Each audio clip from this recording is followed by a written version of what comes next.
गणपते नमः। जय श्री कृष्ण। दोस्तों आज हम पढ़ेंगे श्री साईं सच्चरित्र का अंतिम अध्याय 51। अध्याय 51 पूर्ण हो चुका है और अब अंतिम अध्याय मूल ग्रंथ का 52वां अध्याय लिखा जा रहा है और उसी प्रकार सूची लिखने का वचन दिया है।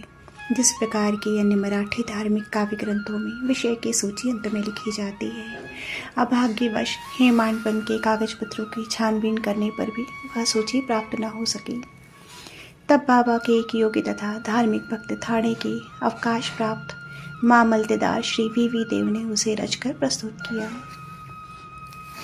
पुस्तक के प्रारंभ में ही विषय सूची देने तथा प्रत्येक अध्याय में विषय का संकेत शीर्षक स्वरूप लिखना ही आधुनिक प्रथा है, इसलिए यहाँ अनुक्रमणिका नहीं दी जा रही।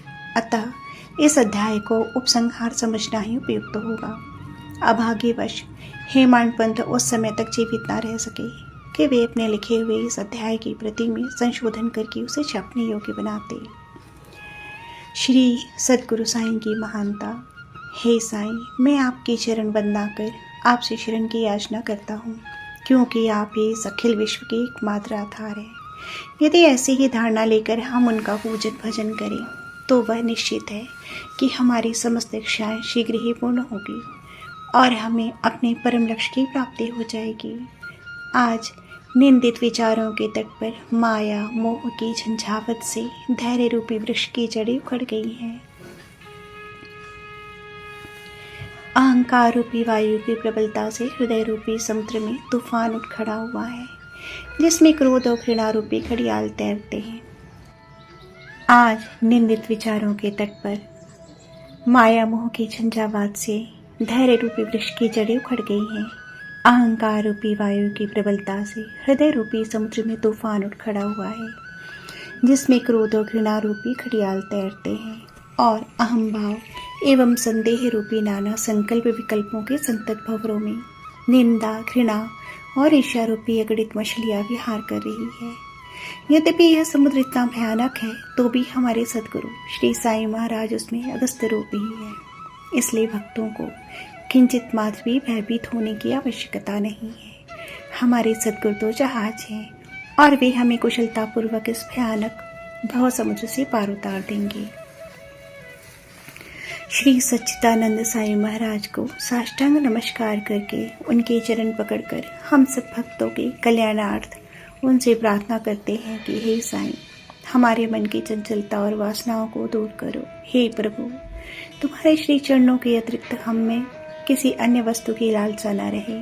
तुम्हारा यह चरित्र घर घर पहुँचे और इसका नित्य पठन पाठन हो, और जो भक्त इसका प्रेम पूर्वक अध्ययन करे उनके समस्त संकट दूर हों। अब इस पुस्तक के अध्ययन से प्राप्त होने वाले फल के संबंध में कुछ शब्द लिखूंगा।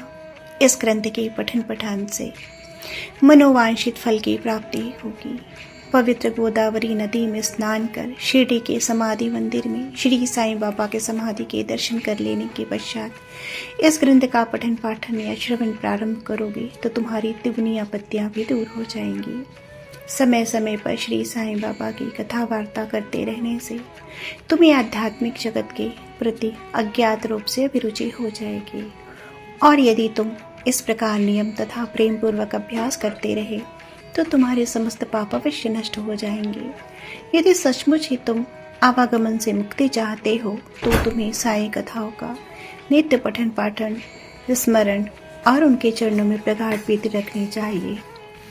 साईं कथा रूपी समुद्र का मंथन कर उसमें से प्राप्त रत्नों का दूसरों को वितरण करो, जिससे तुम्हें नित्य नूतन आनंद का अनुभव होगा और श्रोतागण अधपतन से बच जाएंगे।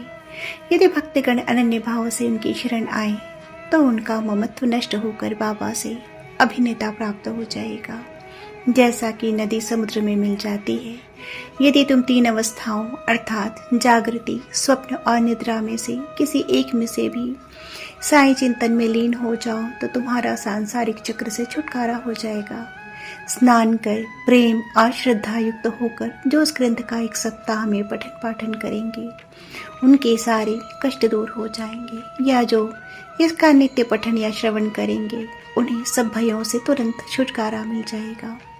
इसके अध्ययन से हर एक को अपनी श्रद्धा और भक्ति के अनुसार फल मिलेगा, परंतु इन दोनों के अभाव में किसी भी फल की प्राप्ति होना संभव नहीं है। यदि तुम इस ग्रंथ का आदरपूर्वक पठन करोगे तो श्री साईं प्रसन्न होकर तुम्हें अज्ञान और दरिद्रता के पाश से मुक्त कर ज्ञान, धन और समृद्धि प्रदान करेंगे। यदि एकाग्रचित होकर नित्य एक अध्याय ही पढ़ोगे तो तुम्हें अपरिमित सुख की प्राप्ति होगी। इस ग्रंथ को अपने घर पर गुरु पूर्णिमा, गोकुल अष्टमी, रामनवमी, विजयदशमी और दीपावली के दिन अवश्य पढ़ना चाहिए।